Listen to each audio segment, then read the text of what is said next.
believe it or not, the first ever UFL season is coming to a conclusion as the first ever UFL Championship will take place this weekend on Father's Day. Your Birmingham Stallions, to no one's surprise, will be in that game, and they will be taking on the one team that they lost to this year in the San Antonio Brahmas. To help me break the game down and talk about it is going to be James Larsen, everyone's favorite UFL commentator. We're going to talk about some key matchups in this game, some things you need to watch for, and give us some predictions about what we see happening in this big-time game taking place in St. Louis on Sunday. This is State of the Stallions. Thank you for tuning in. Here we go. Hey, get up on three. 1, 2, 3. Get up.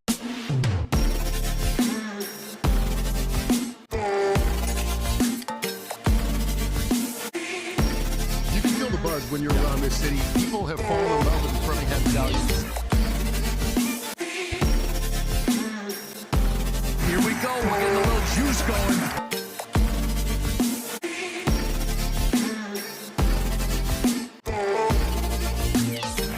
Birmingham is going to win the USFL Championship. So all of the Birmingham Stallions fans asked me to get the number one Stallions hater on this show to debate the upcoming UFL Championship game. So Thorne wasn't available, so I had to get the number two Stallions hater, James Larsen. So here he is. He's trying to make amends with his Shark Dog T-shirt. We'll see how far that goes. But James, it's good to have you on. Glad we can either clear the air or go at each other further here. But how are you doing today? I'm doing great. It's another week. Sadly, only one game left in the season. Of course, the Stallions are in it. What's new? So I'm excited to get into it and get down to St. Louis. Yeah, so if you either listened to a couple of the interviews I did last week and shows I did, or if you listened to James on the latest episode of Around the UFL from Pro Football Newsroom, then you would know that James was at the playoff game. I actually was not, and despite James wanting to make it out to be the fact that I'm a terrible, uncommitted fan, it was because my best friend, one of my best friends, is getting married and had his bachelor party in northern Wisconsin last week, and unfortunately, I couldn't be in two places at one time, so I wasn't able to be there for that. Man. So James is trying to throw me under the bus, but just had to clear the air on that. But fake news. I knew the Stallions would have one more game this year, so I wasn't too worried about missing one. But let me first, before we talk about the championship game again, since you were there in person, just curious maybe to get some thoughts coming out of that USFL conference championship game. I mean, I know you wrote kind of a recap article and were there at the game tweeting about it and that sort of thing, but maybe any kind of major takeaways from that game and particularly the Stallions' performance. That game was just a classic example of the Stallions and their resiliency. I mean, that was an ugly first half, and we've seen Skip Holtz in these situations before where he just finds ways to motivate this team and get them to a win. Obviously, the switch to Matt Corral was big, but their comeback started long before that. Their comeback started even before they were down by 15 points because Birmingham's offense did absolutely nothing to help out their defense, yet that defense held Michigan to field goal after field goal after field goal. Got some takeaways in the third quarter, the pick six from Isom, and next thing you know, it's a tie game. So when I went back and rewatched the game, I know I'd posted an article about some of the mistakes that kind of defined the game. I mean, Michigan just shot themselves in the foot because that could have been a 30-point deficit in the first half, if we're being brutally honest. If they didn't have to attempt 5 field goals, and if they would have just converted on a couple of those third downs and didn't have a couple of dumb penalties, that game could have had a much different outlook. But again, it all goes back to Birmingham being able to stay focused and locked in despite being down by double digits, something that they're not used to at all. And then the second half, like we talked about, I mean, that was just Birmingham. It was all Birmingham, literally all Birmingham. Yeah, I mean, I think the Stallions defense, thinking about over the last 3 years, really, they've never, I think, really been known as it's not that they've sort of had zero vulnerabilities or weaknesses, but the one thing that seems to be consistent is their ability to get stops in the red zone and to sort of limit teams in terms of how much scoring, production they get. And That was obviously huge in this game just to kind of keep the team in it. Because, like you said, if those had turned into touchdowns early on, it could have been a very different dynamic. But the Stallions defense was able to just kind of hold Michigan at bay, hold Michigan at bay, and then finally the dam kind of broke and the offense started finally pouring it on. But you mentioned, Matt Corral in the quarterback situation. Obviously, that's probably one of, if not the biggest headline heading into the championship game. So it's already been announced that Adrian Martinez will start. I have some thoughts on this. Actually, you and I, going back to week 3 of the regular season after the Stallions beat Michigan the first time, and Adrian and Matt both kind of split some time in that game, and you were at that one. I was also not at that one because it was up in Michigan, and we kind of talked about it at that point. Fraud. And well, I don't know. You were Team Adrian, which in the short run, it looked like you were right. I was more Team Matt, The but short run. He just won MVP. What do you mean the short run? well, he won MVP, but he also got benched in the playoffs. So, Nah, we let don't need to talk about that. so I think, probably by week, 6 or 7, I was fully prepared to kind of eat my words and say, Adrian's the guy. There's no question about that. Matt's a great player, but like this is Adrian's team. This is Adrian's season. He's the best player in the league. But really, kind of weeks 8 and then especially 9, 10, and into the playoffs, it just, it's very obvious to everyone watching that he just hasn't looked like the same player. So all that to say, in the long run, I might, if Matt comes in and wins us this game, I might be vindicated. Just saying. But You might be. on that front, I'm curious to hear your thoughts about the championship game, both in terms of Martinez getting the starting nod after getting benched in the playoff game, and how much you expect to see one or the other. I mean, do you think Martinez is going to play the majority of snaps? Do you think he's got a very short leash? How do you kind of make sense of this kind of strange dynamic heading into a championship game? I have so many thoughts because it's like you said, it's such a strange dynamic. It's like we could look at this in so many different ways. I think Martinez will get the majority of the snaps, but on a short leash. Where if the first couple of drives don't go too well, I could see Corral coming in. I mean, Skip even mentioned it. He's like, "Look, Adrian's the starter, but by drives 3 or 4, who really knows?" Like it's tough to say. And the big thing that it'll come down to is the Brahmas defense, right? And just rewatching that Week 9 matchup where they kind of had Adrian's number the whole time.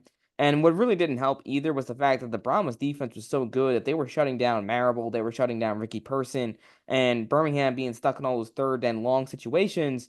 It really hurt Martinez and his efficiency, really, because he's trying to. And another thing is they were getting pressure on him with just 4 guys. Like that has proven to be the biggest struggle for Adrian, where he's been playing against some of these stronger defensive lines, such as Michigan and such as San Antonio, where they're putting pressure on him without blitzing. So it means that all these receivers, they're still covered. There's still a couple spies out there, and he's having to escape the pocket very quickly. So that, to me, will be the biggest storyline early on this football game is how will Adrian respond to the pressure? Because we've seen the last couple of weeks, it hasn't gone well. I mean, the USFL Conference Championship game against Michigan, he looked all out of sorts. The Panthers defense, you do have to give them a lot of credit for what they did because they benched the MVP of the league in a playoff game. So ultimately, I think Corral, if you bring him in, is because Martinez isn't playing up to the pressure. Well, let me ask you this. So, because I'm still not sure what I think about it, but, having been there this past week in Birmingham, having, maybe gone back and rewatched some of these other recent games, in Adrian's defense, in weeks 9, 10, and then in the playoff game, as you mentioned, he was going up against very good defenses, right? So San Antonio in week 9, who I think most people would probably say is, in terms of the whole body of work, maybe the best defense in the league this year. And then Michigan the last 2 weeks, which is certainly no slouch either defensively, and 2 very good defensive-minded coaches in terms of Wade Phillips and Mike Nolan. So there is that, right? It's not like Adrian has been sort of laying a dud against, Memphis or something like that. So I that don't being think anybody said, could lay a dud against Memphis. But well, yeah, that's fair. That's fair. But go on. that being said, again, having kind of been there on the sideline and having watched some of the film back and that sort of thing, do you feel like Adrian's struggles right now are more internal, like just in terms of his decision making, his confidence, his being on the same page with his receivers and Skip and all that kind of thing? Like it's more sort of something that he needs to kind of correct, or do you feel like it's something more external where it's schemes that teams like the Brahmas and the Panthers have sort of been able to kind of come up with to contain him and sort of force him into really struggling much more than he had in previous weeks? I would say it's a reaction of two things. I think it's internal because of the different schemes that he's been given. These defenses have really adjusted nicely. And again, San Antonio, Michigan, two of the best defenses in the league, where it feels like Adrian's just not, he doesn't have the same confidence, he doesn't have the same gusto, and he's made a couple of poor decisions early on in these football games that like he hasn't really been able to get out of the mental rut. It feels like he's kind of not trusting himself because of those mistakes that he's made. I feel we saw a lot of that this past weekend against Michigan, where the turnovers just kept on coming and coming because he just couldn't get out of his own head. And I think this is going to be a big moment for Adrian. Can he prove that he can stay mentally focused and locked in, even if he makes a mistake or two early on?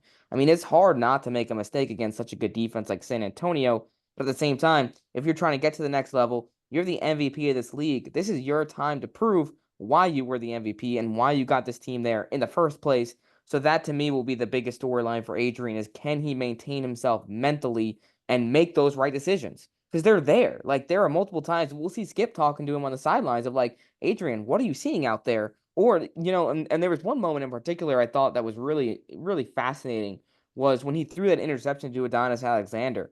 And Skip is just like, what are you doing? Was that the game plan? No.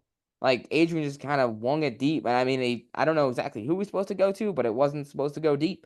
So I think that's a big thing for Adrian is can he make sure he's making the right decisions and do what Skip wants him to do rather than doing what Adrian wants to do.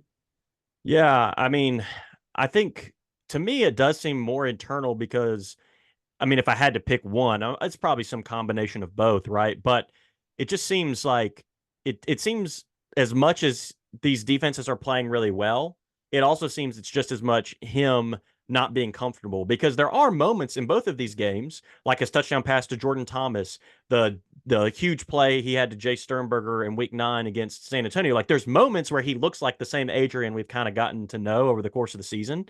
But then there's other series where like he gets sacked, he makes a terrible decision. He throws a go route on 3rd and 4 when we just need to get a first down. It's just kind of head scratching decisions. And like you said, it's not something that Skip told him to do clearly because Skip kind of ripped him when he came to the sideline, like about as bad as I've seen Skip rip somebody, that's been recorded and for us to be able to see. So yeah, I mean, I think related to that, related to kind of maybe the confidence and the internal pressure that maybe Adrian's feeling. I mean, were you surprised at all that Skip came out so early in the week and said that Adrian would be the starter? Because for me, so it sounds like you weren't. I was surprised because I thought if nothing else, Skip might kind of lean into the just the ambiguity of who was going to start to try and maybe force San Antonio just to not know what to expect and have to kind of really try and game plan for both. And I thought maybe he'd wait till the end of the week to kind of say who was going to be the starter, but he came out pretty early on in the week and said like Adrian's our guy. And, obviously both could play, but it was a little surprising to me that he didn't kind of play that up a little bit more.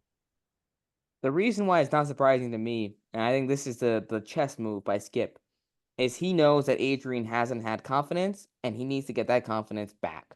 And what better way to get your confidence back than knowing that right off the bat, after what was a controversial weekend where Adrian gets benched and Matt comes in and saves the day, literally, and sends him to the championship, that Skip, the head coach, comes out and says, Adrian's our guy. He's the guy that's got us here. He's the MVP of this league, and he's our starter in the championship. I don't think there's anything else, nothing in practice, nothing throughout this week will do anything to give Adrian more confidence than that right there, at least in my humble opinion. So I think that's why Skip did it. I think it's a great move on his part to show that he still has trust in his guy. There's a reason why he picked Martinez after week 3, after week 4, 5 to really be the guy the second half of the season. And look, I mean, here we are. He's going to be starting in this game, and now it's an opportunity for Adrian to prove Skip right. And that's the big thing. The big thing, will he prove him right? Yeah, and I think along those lines, I'd be curious to hear we talked about Adrian obviously being the starter, but potentially having a short leash. And I know Skip said, hey, Adrian's going to be the starter, but like, I don't know who's going to be out there for the third or fourth series, which is a little bit different from how it's been in weeks past because, obviously the Stallions started the year with kind of rotating the quarterbacks. And then Skip said, they approached him and were like, hey, we'd really like to have a full game to kind of settle in. And, so obviously they went back and forth on a game by game basis. And even in a couple of those games where either Adrian or Matt, like maybe weren't playing their best, they stuck with him, win, loss, or draw. It was like, this is going to be this guy's game.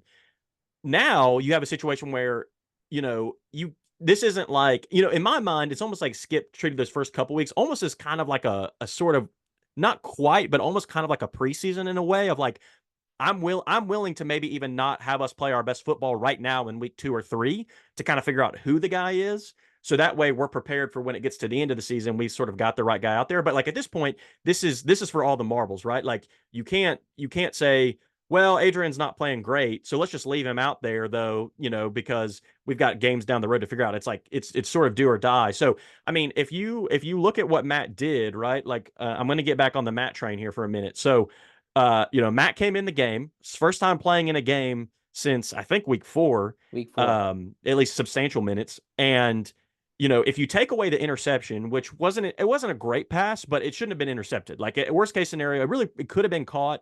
Worst case scenario, maybe it was dropped or something like that. It just unfortunately bounced off the Worst case receiver's scenario hands. got picked, but yeah. Do what?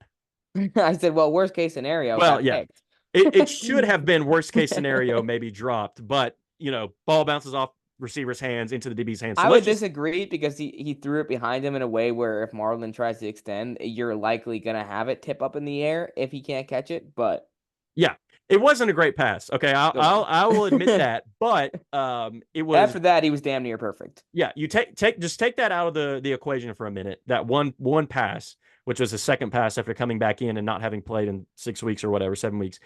Otherwise, he was 9 of 10 for 120 yards and 2 touchdowns. So 90% completion percentage, averaged about a dozen yards per pass.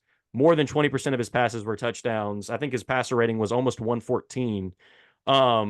And there's a question of how much was that due to his play and his performance versus how much of that was maybe due to Michigan not game planning for him at all, not expecting to see him in there at all. And it just, but I mean, I think either way, at the end of the day, you got to give a lot of credit to Matt. So, and again, going back to week 9, Adrian really struggled against this Brahmas front 7. They got a lot of pressure on him. They really contained him and limited his ability to run.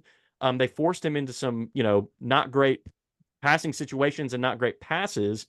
And so given Adrian's struggles, given how well Matt played last week, and obviously his talent and potential, like how short do you think the leash is? Is it like Adrian throws an interception on the first drive? You think Matt's coming in the second drive? Do you think Skip's going to give him at least, sort of a quarter or a half before he assesses the situation?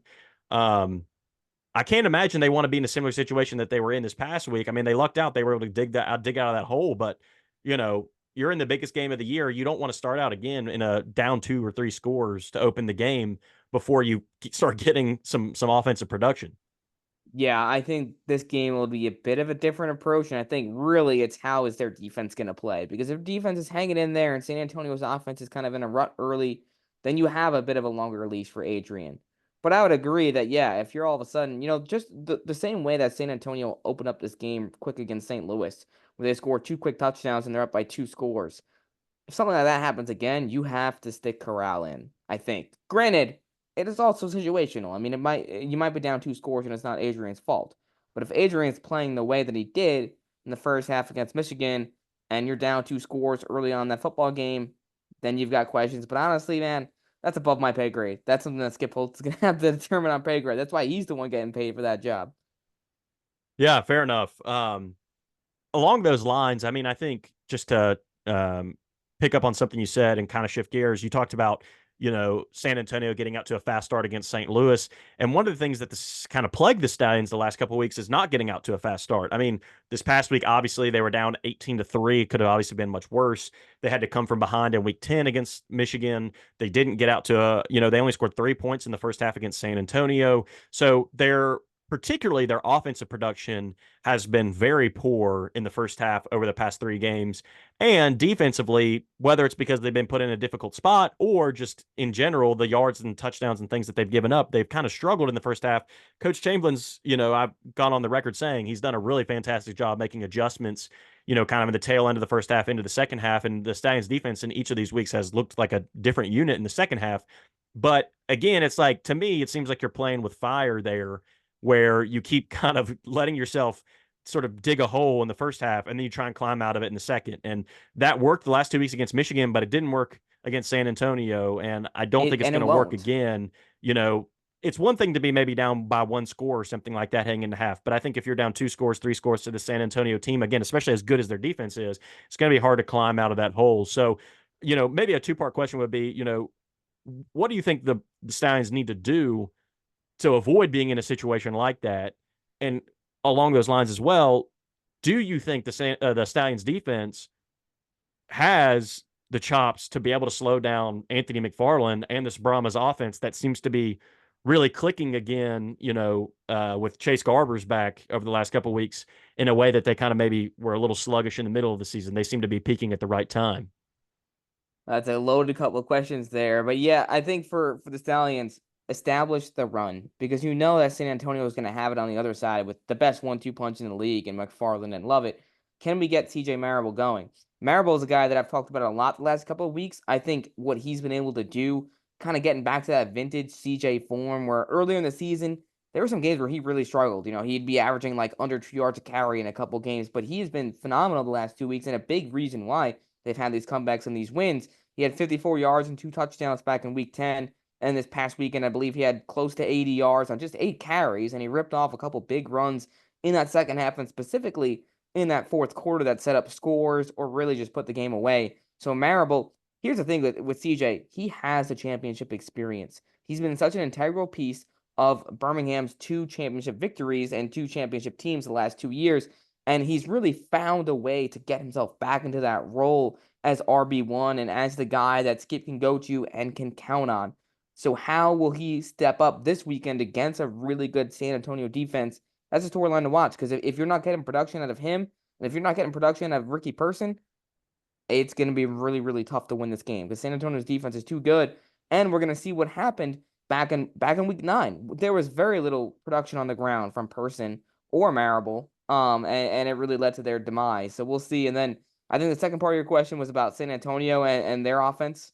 Yeah, just not only in terms of getting off to a good start, but also just kind of throughout the game. I mean, what do you think the Stallions need to do to be able to slow particularly McFarland down, but really to keep this offense, San Antonio offense, in check?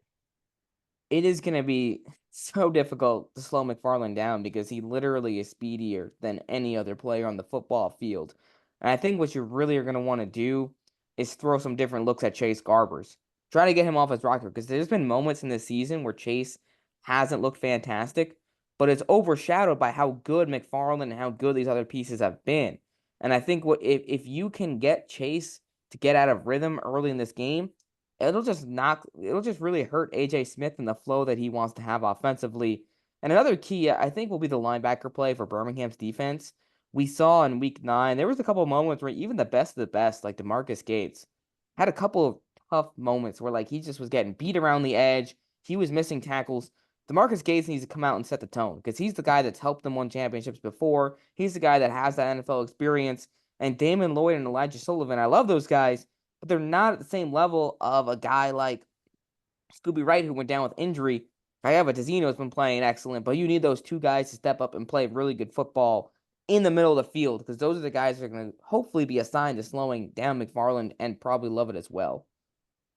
Yeah, no, I mean, I think you've been wrong a lot recently, but this is one thing that I think I think you're right about is I do think the Stallions linebacker play in a lot of ways could make or break this game for the Stallions, because if you go back and watch, San Antonio really all season, but just in the last couple of weeks, right? Like last week in the playoff game when they played the Stallions in week 9, their touchdowns are, a lot of them are big plays, right? Like we're talking 50, 60, 70-yard plays, but it's not like a 70-yard bomb from Garbers, right? Like it's Garbers throws a screen to McFarland, he makes two guys miss and then takes it to the house, right? Or Exactly. they run a draw and hand it off to McFarland. He again makes a guy or two miss and takes it to the house, right? Or they throw it to Kirkland or Smith or somebody. Again, they make a guy or two miss man coverage, and they've got such speed and such athleticism that you get these guys in space and you're playing with fire, right? And so I think the Stallions, obviously, we know they have a great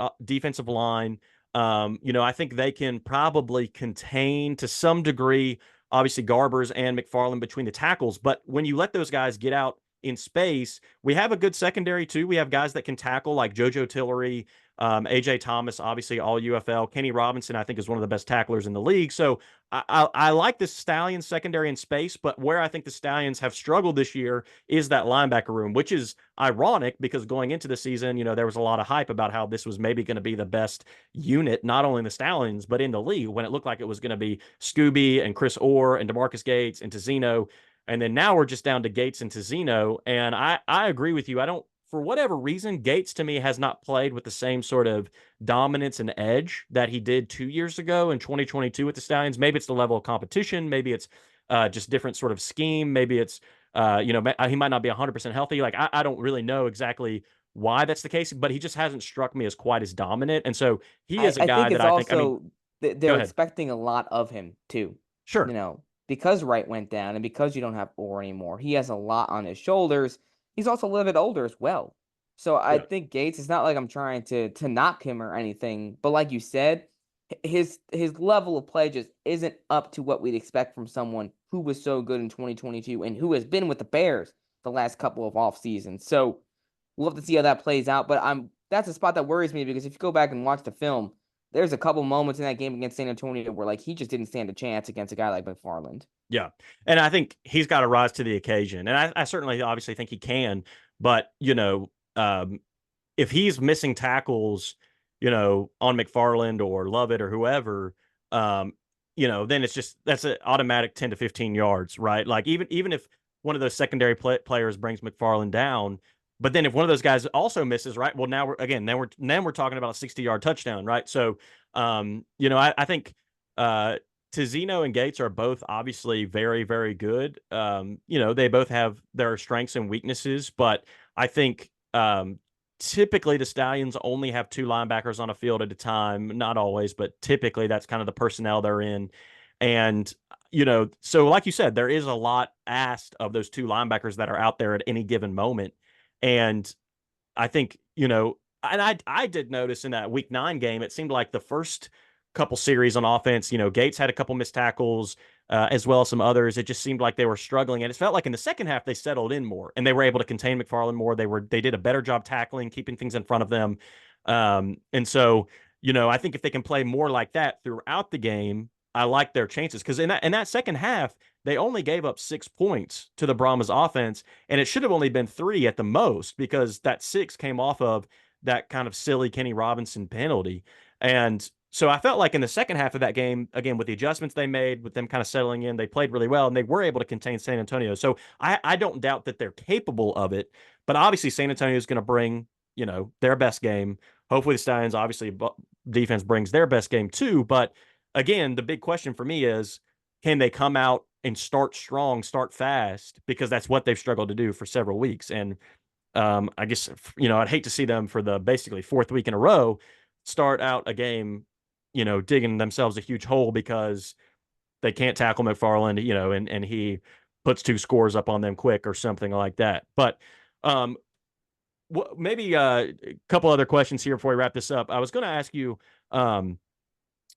as far as the Stallions, one thing I noticed having been at a couple games prior to this playoff game, and just, I was at San Antonio when they played them in week 9. Oh. Do what? What'd you say? I was like, you went to a game? I was in San Antonio. Me and my wife, I think we're about the only 2 Birmingham fans in San Antonio in week 9 in a sea of yellow.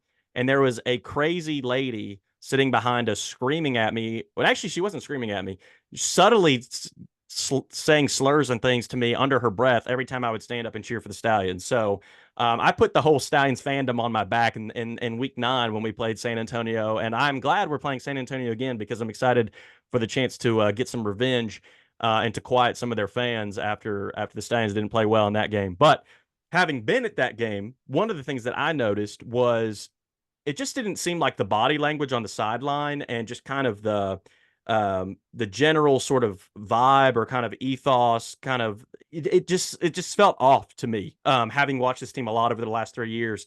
And it kind of seemed that way again in week 10 when they played Michigan, but again also in a quote unquote sort of meaningless game. And I was curious, what you kind of noticed in terms of, I mean, obviously I'm sure there was a lot of frustration in the first half of the playoff game. Things obviously went a lot better in the second half.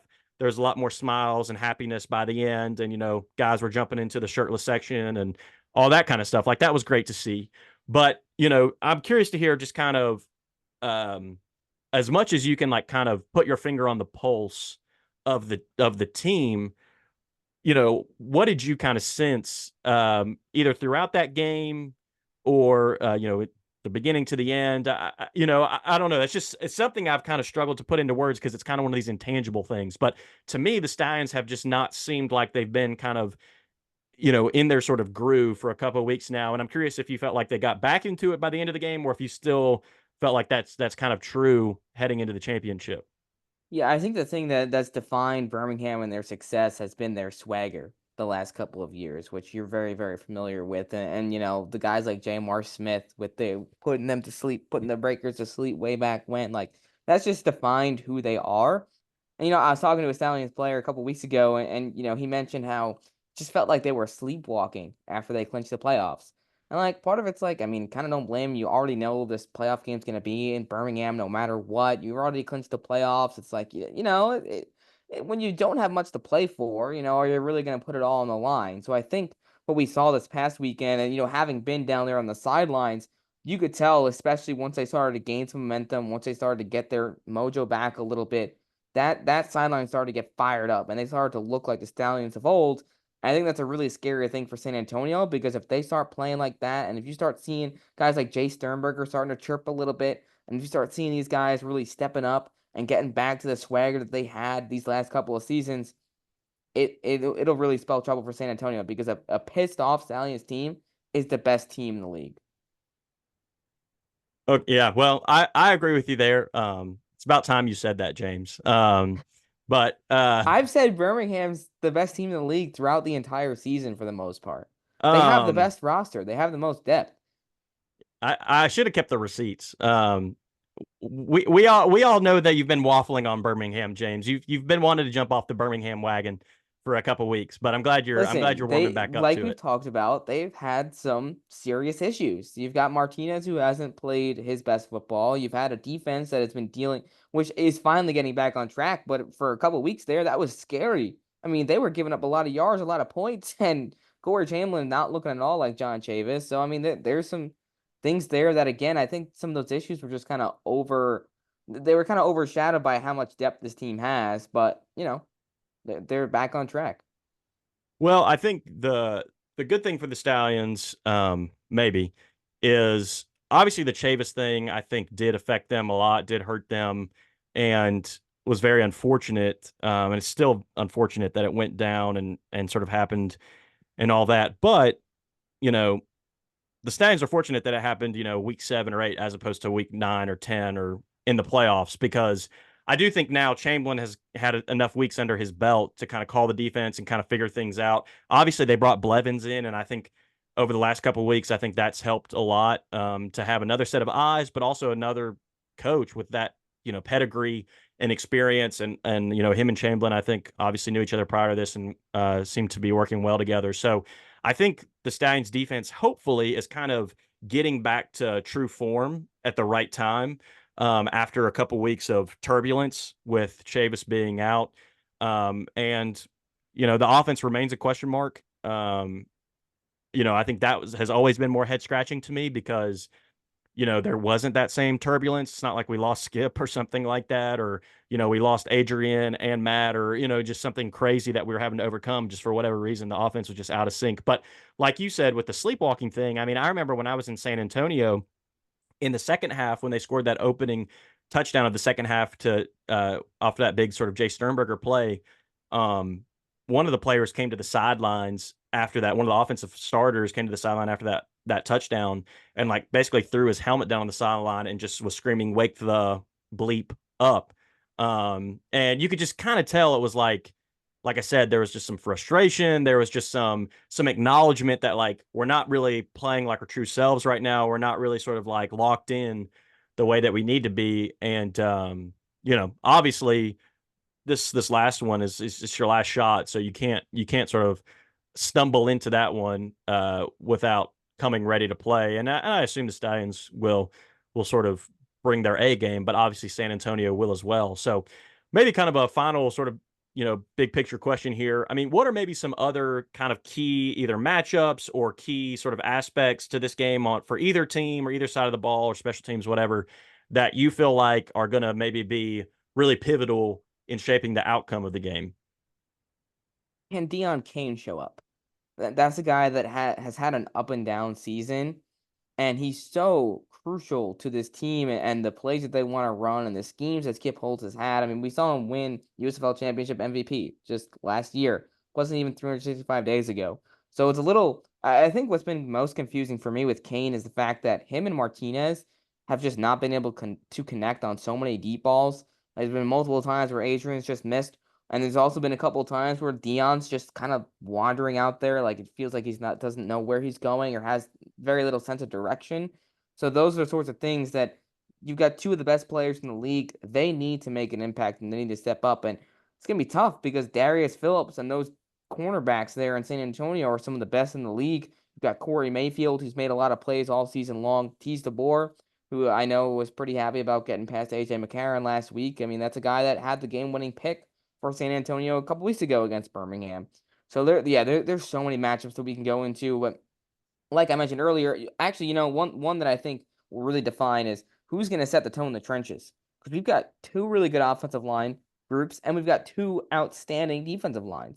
Both Birmingham and San Antonio have led the league in sacks all year long. We saw multiple offensive linemen from both sides get picked as either nominees or were selected to the all UFL team, such as Zach Johnson in Birmingham, Cole LaVale there in San Antonio. So, like, how are these guys going to respond, right? Because the success of the offense runs through the offensive line. And if these defenses, if they're out attacking early, the way Martinez really struggled in Week 9, because he had pressure in his face from four guys. It's not like you're going to have receivers open when the defense is only rushing four players. So, those are the types of things that we'll have to see. The first and second quarters will really define how the game goes based on how these lines perform. Yeah, no, I was a little disappointed. I did feel like when the Stallions played the Brahmas in Week 9, I felt like the Brahmas really sort of won the battle in the trenches, and It set the tone early. It felt like. Yeah, for sure. I mean, and in that game, obviously, it was a little bit of a different situation. The Brahmas had a lot to play for because they were trying to figure out home field advantage. Obviously, they wanted to knock the Stallions off and be the only team to do that. The Stallions didn't have some of those same external motivators, right? Like they do in a game like this, where it's like the championship game. So it did feel to me like the Stallions came out a little bit flat and the Brahmas came out hungry and ready to play. They had a good crowd that day and the crowd was really into the game. So, it's going to be a little bit of a different dynamic, obviously, this week with it being the championship, with it being on a neutral site. I mean, what are your kind of thoughts about as far as the crowd, what percentage of it is Stallions fans, what percentage of it is Brahmas fans, what percentage of it is, Battlehawks fans and or other maybe sort of quote unquote neutral parties? Who do the Battlehawks fans cheer for? Do you think there is any sort of like, I guess, advantage one way or the other in terms of momentum and kind of the 12th man? Or do you feel like this is going to truly feel like just a kind of neutral site, not only in terms of it's at a neutral location, but the crowd even is going to feel fairly neutral? I think it should be a pretty neutral crowd, although what Birmingham has going for them is the fact that their fans have traveled really well to Canton the last couple of years. We've seen a lot of Stallions fans there. They've been very loud, and rest in peace, Canton. Kind of sad that it's not there this year. But, in St. Louis, it'll be intriguing to see how many go out there. I'd expect there to be a lot of Stallions fans in attendance. The Brahmas, it'll be hard to tell because you don't really see many of them traveling to the away games outside of a select few. This is the first time they're in a championship, so you'd hope that that gets some of those fans more excited, and we'll see them out there. As for the Battlehawks fans, I don't know, man. They're really hard to read. I hope that they show up. I hope they support the league because look, I mean, this championship needs to perform well if we want to see these leagues continue to grow and continue to do well. So hopefully the Battlehawks fans, if anything, they want to see this league thrive. They'll still show up and enjoy the football. And it's not every day you get to host a championship game in your city, even if your team's not playing in it. So we'll see how that goes. But I'm excited and I'm hoping that there's more fans there than we expect. Yeah, I've kind of got a as the week's gone on, it seemed like, at the beginning of the week, it seemed like there was a lot of very upset, bitter Battlehawks fans who were angry at the team's performance and the way the playoff game went and stuff, that they were like saying they weren't going to come, but it seems like now that things have kind of like, it's been a couple days, they've had time to cool off, the sting of the loss isn't as fresh. It seems like more of their fans maybe are coming around to like, maybe I will go ahead and go, and it's like, they're probably going to struggle to sell the tickets, let's be honest, because of the number that were bought, and now we're sort of back on the resale market.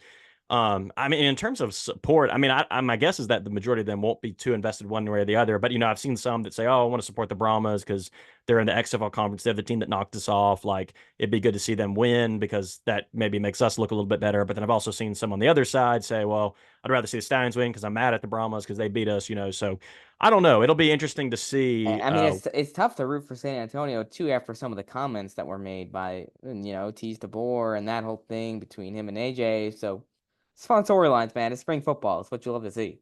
Yeah. No, it'd be hard for me to root for a team if if Michigan had beat us and I don't know, Kai Nakua had said like I want to break Adrian Martinez's ankle, it'd be hard for me to cheer for them for sure. But maybe That's what along Carlos those Davis lines, said in week 7.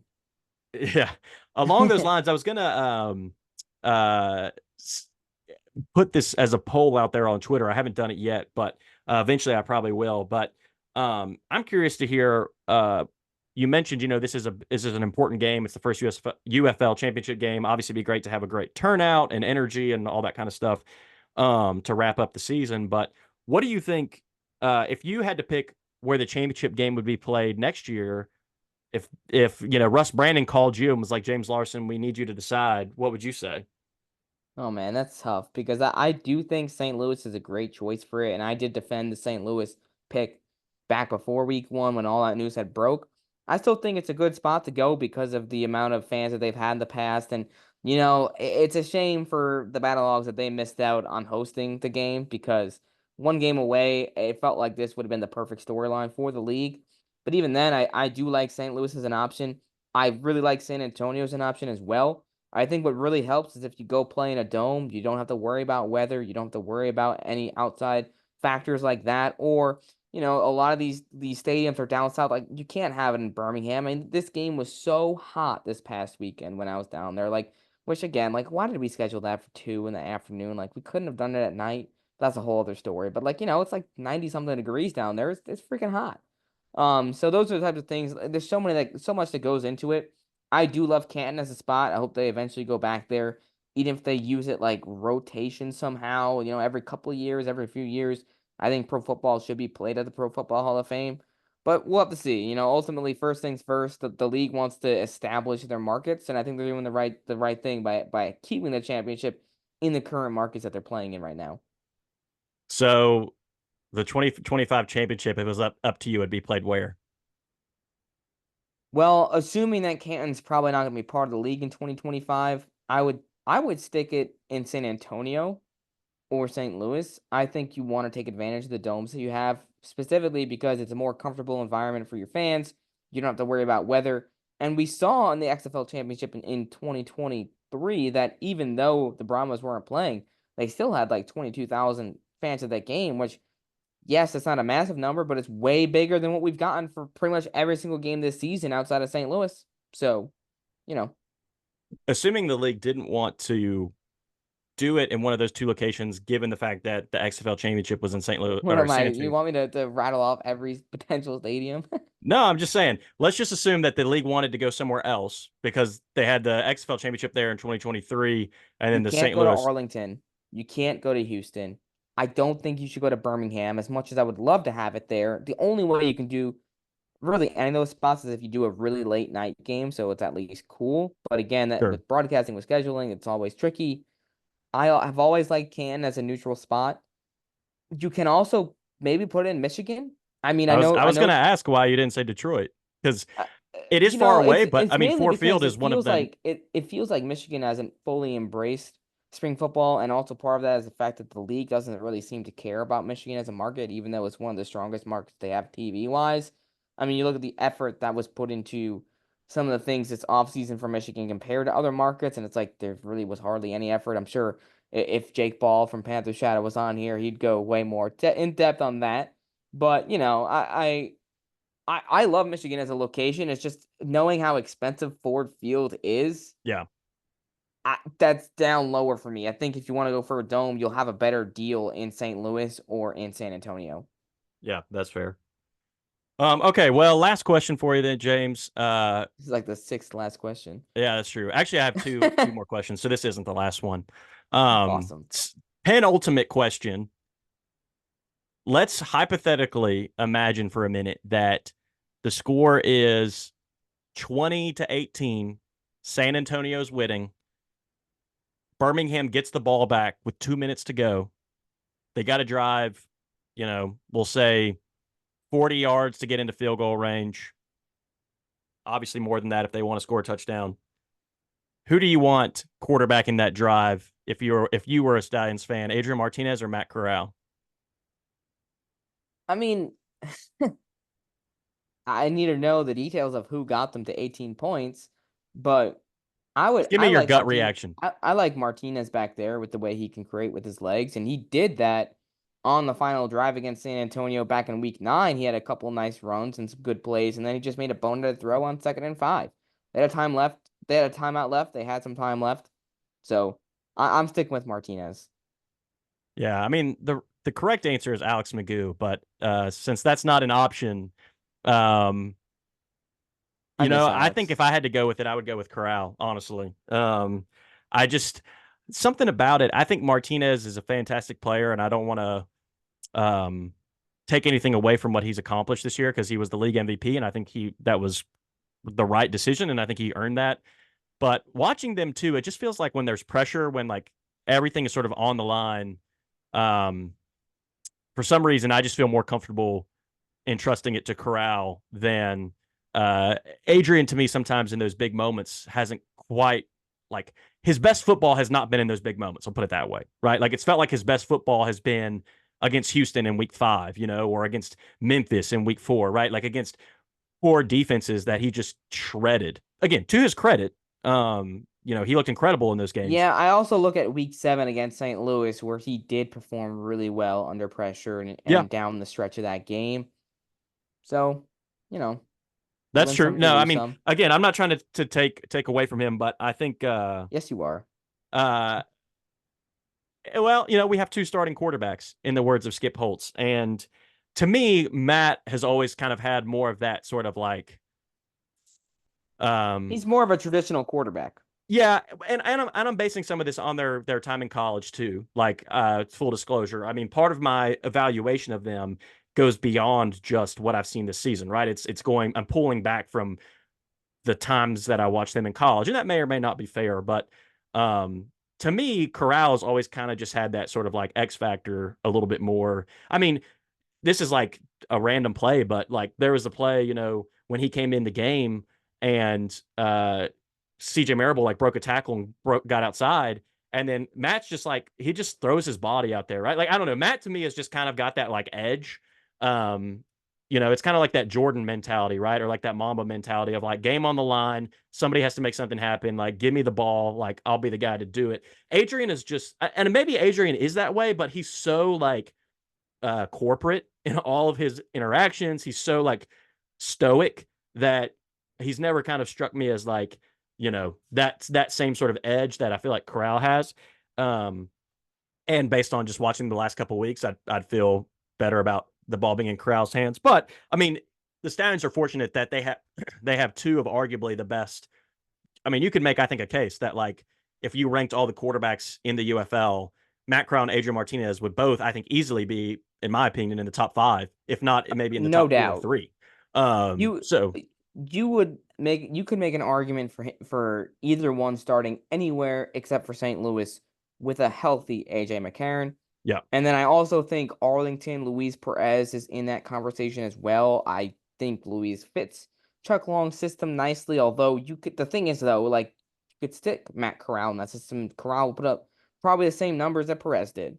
right, But outside of that, you stick him in Memphis, you stick him in Michigan. I mean, Michigan could have desperately used one of those guys with all the injuries that they've had at for quarterback sure. this season.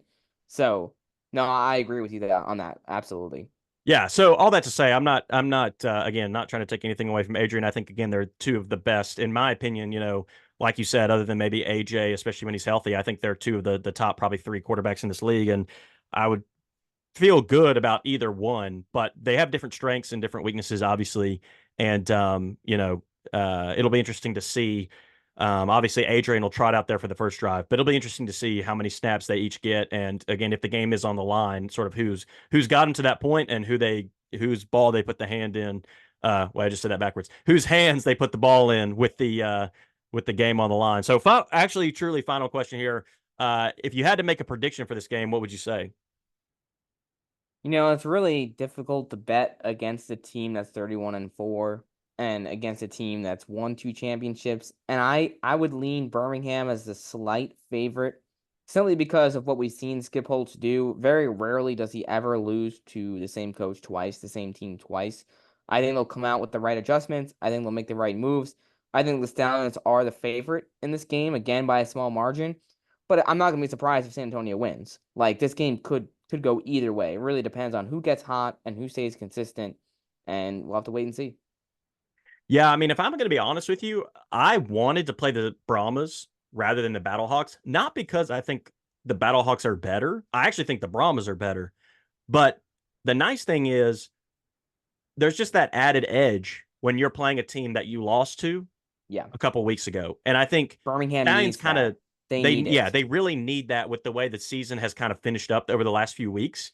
And I think obviously they're going to want this game. It's the championship, right? But I think they're going to want it just that much more, knowing that this is the one team that they lost to. If they win this game, not only are they champions, but they will have also beaten every single team in the league at least once, some obviously twice or three times. And I think there will be no debate or conversation about, who the best team in the league was this year. So I think from my opinion, I'm actually glad we're playing San Antonio for that reason. And I think while I certainly don't expect us to, handle them easily, I agree with you that I think it's the Stallions have never lost to the same team twice in a season. Now, again, we have a relatively small sample size here. We're going off 3 seasons of work. Some teams they only played once in a season, right? But that being said, it's never happened. And I felt like the Stallions played terrible in week 9 when they played the Brahmas. Obviously, Adrian did not play well. The thought of putting Matt in wasn't even really an option at that time, right? Like, I just don't think they were going to do that. And so now, Adrian, if he plays better, that's great. If he doesn't play well, you've got a plan B, right? We didn't really have that the last time we saw them. The defense was kind of trying to figure out how to work without Chavis the last time we saw them. Now it's been a couple weeks since that happened, right? We're healthy. They're healthy too, but we're both healthy. We've got obviously some more tape on them, and we're getting them on a neutral site as opposed to at home. So all that to say, I just feel like as good as San Antonio is, I think obviously the Stallions are just as good, and they've been here before. They've never lost to a team twice. I think they want revenge. There's a lot at stake. So given all those factors, it's just hard to bet against the Stallions. And like you said, I mean, if you bet the Stallions every single game for the last 35, you would have been right 31 times. So that's pretty good percentage. Um, so yeah, we'll see what happens. But I think I I'm not too nervous. I'll put it that way. I mean, if we lose, we lose. We lost to a great team, but I honestly would have been more nervous if we were playing the Battlehawks in St. Louis with 50 or 60,000 people potentially, and them and the narrative sort of being flipped where they want to get revenge against us, because we knocked them off in that week 7 matchup, and it was kind of a tense, close game and all that kind of thing. So I think in some ways this kind of counterintuitively worked out in our favor. But James, thanks again for doing this. You're welcome to plug yourself. I think most people know who you are and know where to find you. But if you got anything, specific you want people to check out or, be on the lookout for as the season wraps up here, then, definitely let us know what that would be. Yeah, I mean, I'm sure many people, whether they like me or not, know of me on Twitter/X. So you can find me over there at James Larsen PFN, Instagram at James Larsen Official, and of course working with Luke over at pfnewsroom.com sometimes. So yeah. And we'll see. After Matt Corral throws that game-winning touchdown on the last play of the game, maybe we'll get you back on here and Oh get yeah. you to pay your respects to. I've been a Corral fan this whole time, man. Yeah, we'll see. We'll see what happens. The about? Corral redemption arc is going to go crazy. I'm calling it right now. Just somebody clip it. And I trust my boy Maddie's not going to let me down. So.